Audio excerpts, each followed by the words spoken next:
Салом алейкум, як бор дига бо салом алейкум нихау people. Фикр мекунем ки ҳама мо бишопа. И барои ҳамин гуфтанӣ будем ки ирӯз пага соли нав меша и барои соли нав мо бояд дастомон ягон соат бояд боша. Ку дасти мада чия? Дасти мада просто соатай, просто соатай. Лекин бо соат астай ба номи Apple Watch, умни чизи, там MS Fit, ҳархе браслето ай Nike, ай Samsung, ай ҳама ҳархе. Барои мо аки асвад ранги вил саконе Apple Watch серияи 5-44 ҳуй намекунем, асвад хеле войма намекунем, просто дахе ҳуйш мекунем ози вайш мекунем, вай мекунем, хулоса гап. Намегем ки во чӣ қадр зур ҳуй меша, вай қадр зури бадай, во Apple Watch, во и так далее. Гарини бад, зури бад. Бача на самом деле ами Apple Watch мегум ки Apple Watch да. Фикр кине ки пага ягон кас Apple Watch неу ягон чалаи вай мебурорад, да, чалаи хеле смарт чала. Фаҳмиди? Ака фақат чизи наметавонад ака смарт шидан, ёки смарт чала, ёки смарт шапка, ёки смарт рюкзак. Ина баъде ки смарт чизи буромад, смарт рюкзак буромад. Ози смарт кепка мебурад, ози смарт очки мебурад, фаҳмиди? Ака дидан ки короче вай пода уже сарш кор намекунад, ҳама чиро смарт кардан, хай ака мардум чи хеле беки смарт буромада, бирем кредит бигирем, худмона қарздор кунем, пожизненный харидан гирем. Барои ҳамин қадр чиз стоит ҳамин чизо харидан. Бурак одам фикр кунад, нерози айвайш буровардем.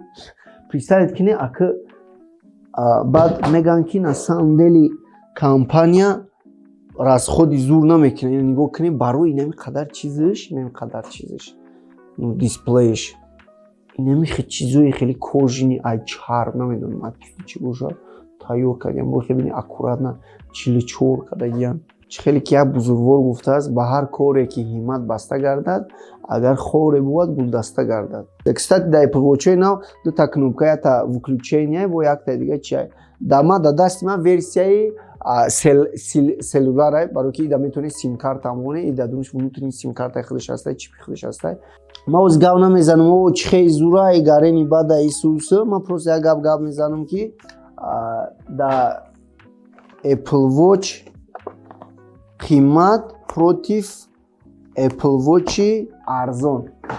Apple Watch арзон. Ба фирма шинохтаира. MS GTS недавно як мошид буромаданаша, ози ҳар дира ҷаваҷо мекунем. Ма ҳамин Apple Watch гандаи бад нағз мебинам. Медони барои чӣ нағз мебинам? Бисёр корш осон аст. Имсол вай кардан. Ҳамин вибратсияша чӣ ҳодиса аст? Сар вақте ки мехези ай хоб нав будид мекунам, давиданда хеле намекунам, 6-8 намуд вибратсия дорада.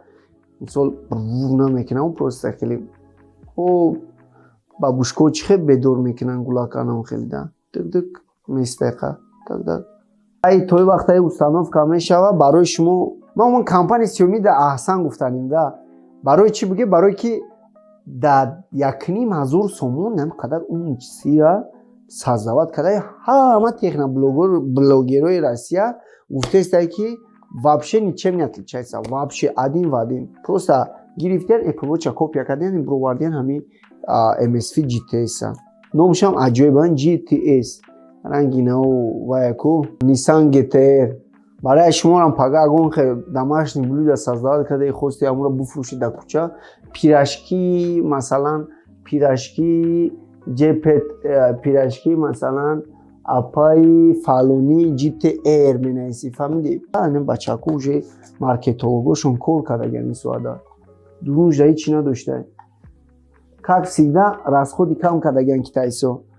Бала ҳамин китайсора мо хандем, оқибат ҳамара гузаштан. Оз якай умед худат ба телефони Apple Watch медроӣ, то есть ба вай Xiaomi қати медроӣ, Xiaomi қад медроӣ ку худат чиста мефаҳмида, ака абзора худат мекунӣ, ака خیلی با فکری تام کیف میتام اپارات یکی اینا زریاد موناک شب ببین چه خیلی بده آن همی خمیمونه زریاد میگیرن دیدی корпуси боша корпусش металлический короче дасташ силиконовия корпусش металлический алюминиевый мебахше озира остав мебрем бини ай уже ай эмблема болош уже маълума ки короче пагодарашмона гав мезана соата гав мезана пулси давидантона шагаметр серсабиения и чанха шакаде усага сов чизурана гиро меша MSFit мебура اصلا کمپانی MSFit ای کمپانی سیومی نیست بسیاری پوتون میکنن میگن کمپانی سیومی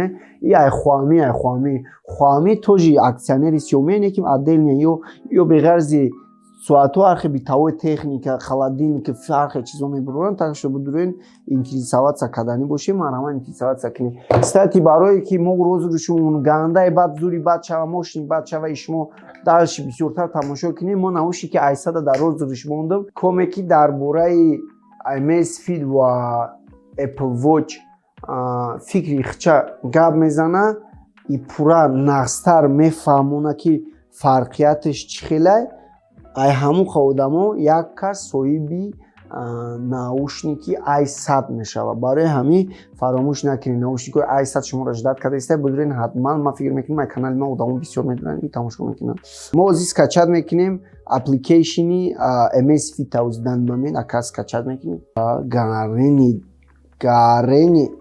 гарени зура матрица просто охин ҳамин уже баъди ҳамин качества уже мефаҳмӣ ки на самом деле Apple Watch не ки не беспокойтесь ба қариби Apple Watch як компания дига просто ҳамин ай бараш сари поворот мекунам мегзарам мерава баъд зур меша не ки ман аждад кардистам кай компания мешта боша ай худо кай Apple як компания дига мебиём маҷиқа ман зурум барои ки матали тоҷико ҳастай ку дактори ҳар як зури дига акай Стив Ҷобс худаш айни ҳол да қайди замон нест не ки ин чизоша ина ранги ма поколения гуфтеса Стив Ҷобс даже Тим Кук раиси ҳамун ширкатай ма Тим Кука ранги ҳамун чиз фикр намекунам барои ки ҳама система ҳама чиза первый одамш основоположникш сар кард MSFit ранги алюминиевый корпус стальной корпус титановый корпус керамический корпус надора просто рангош фарқ мекунад зелёный и так далее но общий фарқияти и айвай бигирем ай замин тосмон ман даже намехом сравнивать кунам ира қатъи вай барои ки хосум мемия сравним кунем даже хосим скачат кунем приложениёро бигем ки иш ба иш ихе фарқ мекунад ин иш ихе фарқ мекунад вообще фарқ намекунад не только фарқ намекунад не стоит сравнивать кардан барои хе самолёта қатъи мошин сравнивать мекунем гап нестай MSFit да гап нестай Apple Watch да гарени бачаҳои назам бачаҳои хубан ишдам аудитория хичай ишдам тоже аудитория хичай лекин бисёртар бизнесменои зур кор мекунанд да количество яхело да масса то есть масса количество яхело да определённый потребителё кор мекунанд Apple кӯшиш кардистай не только кӯшиш кардистай Apple вообще-то гузаштагии рафтагии даже фикрам намекунад ана иҷода боша MSFit мо GTS да пушташ ин датчикош ҳастай ман рӯи абзорҳо фаҳмидам ки хулосага бодринга нагон обу шамбу монид ҳаминҷода мегада сердцебиение ҳамун чанда хулосага точния якам ки гуфтан пас задан ҳамин чиза не ки мин реально мо попробуй кардем вроди соз кор мекунам неҷаша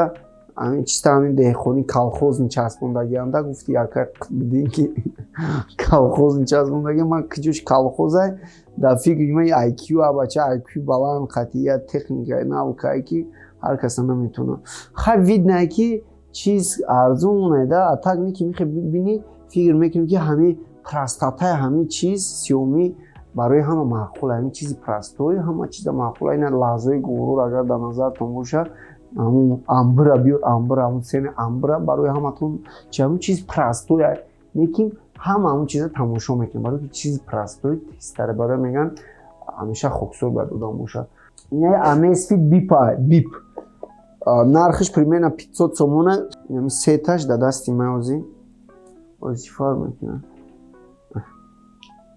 так якта дтамоҳӣ сетамоҳӣ анака би сета чиз ака представит кунед нархиш чанд сомай так Apple Watch 5500 сомон мебахшед 4500 и ба симкарташа 5500 ана иш меша 1500 меша 6-7000 и 600 7-600 скидка 7500 7500 да шумо нами 6 так пластмассака қатинам чиз мегиред и чип мекунед. Ака шумо фаҳмидед ки давра давраи кия давраи технологиян чокади созӣ метавонед ки нехе гав зане алло лекин бисёриё ба филм гав намезананд Apple Watch қати гав задан намеша Apple Watch қати ана MSFit қати 100% мешава метавонед просто дар дастотон бимонед хе по полни программе и любой хе тамошо кунед фикр мекунем ки поёни шаби сиёҳ сафед аст барои умеди мо шумо дар оянда ба технологияи нав ва чиз ва так дале барои ҳамин дар поён бинависед комментариятона дар бораи чӣ хел вилоят мекунад ҳамин хеле умумни чизи смарт чизиҳо барои ҳаёти мо шумо. Раҳмат, якҷон ташаккур барори кор. Фикр мекунем ки следующий видеода бисёр чизои нава мефаҳмем агар шумо подписатсия кунед. Раҳмат.